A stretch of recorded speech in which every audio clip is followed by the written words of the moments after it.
Hello! Hello po. Ako po si Pat, ang pangatlong anak, bunsong anak ni tatay at pinakamaganda sa lahat. Hello po. I just want to share with you everyone kung gaano ako ka-blessed dahil si tatay ang naging tatay ko. So, si tatay lahat gagawin niya para sa aming mga anak niya at para sa pamilya niya. Lumaki ako na magaganda yung mga memories ko na kasama ko si tatay. Masaya yung pamilya namin, masaya siyang kasama, lagi siyang nagjo-joke. Basta masaya yung pamilya namin. Kung tatanungin nyo kung strict ba si tatay or cool ba si tatay, ano bang klaseng tatay si tatay, well, ang masasabi ko, hindi siya strict. Pero yung papabawalan ka niya na umuwi ng gabi, hindi ganoon kasi ako, na-experience ko na hindi ako umuwi ng gabi. Pagkatapos ng klase ko, gusto ko nang umuwi agad. Ayoko makisama sa mga barkada, gusto ko nasa bahay ako agad kasi masaya yung pamilya namin. Lalo na pag nandito si tatay pag Saturday, kahit nanonood lang kami ng TV, o kaya basta pag Saturday nandito siya, sama-sama kaming lahat. Pagka nga naalala ko, dati nasa kwarto kami ng mga kapatid ko, tapos silang ni mami nandito sila sa sala, tatawagin nila kami. Halika, dito tayo lahat sa baba, manonood tayo ng TV. O yung kahit mga simpleng bagay, kahit walang ginagawa, nanonood lang ng TV, nararamdaman ko yung love ng pamilya sa bawat isa. So, nagpapasalamat ako kay God kasi naging ganun yung pamilya ko at nagpapasalamat ako kay God na binless niya ako ng isang mabuti at mapagmahal na ama.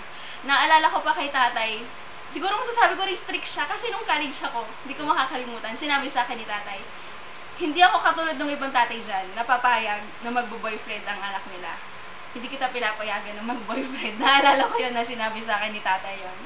Pero, all in all, lahat ng memories ko kay tatay, masaya, maganda. Meron pang mga naalala ko na pagka Saturday, uuwi siya. Kasi Saturday and Sunday lang namin siya nakakasama. Pag uwi siya ng Saturday, so gigising ako ng umaga ng Saturday, sasabi ko, yes, Saturday ngayon, uuwi si tatay. Magmumul sila ni mami, sasama ako. Tapos pagka meron ako sasabihin, tay, gusto ko ng ganito, pwede mo ba ang bilan? Sasagot palagi si tatay ng tignan natin. At pag sinabi ni tatay sa'yo na titignan natin, well, rejoice! And again, I say it, rejoice. Mag-rejoice ka na kasi ibig sabihin nun, oo na yun, bibilan ka na ni tatay nun. Pero wala akong naalala na sinabi niya sa akin na hindi kita bibilihan. Kasi lahat ng pinabili ko kay tatay, binili niya sa akin. So, I am so blessed. And nung nagmamasteral ako, sabi ko pa sa kanya, tay, gusto kong mag-law. Sabi kong ganun, habang kumakain kami. Tapos sabi ni tatay, sige lang anak, mag-aral ka lang. Hanggang kaya kitang pag-aralin, papag-aralin kita. So, I am so blessed. Mahal na mahal ako ng tatay ko. Mahal na mahal ako ng mga magulang ko. Kaya mahal na mahal ko rin sila. So, ang message ko sa'yo, tay, ngayong 70th birthday mo, I pray na lalo ka pang bigyan ni God ng mahabang buhay at malakas na pangangatawan.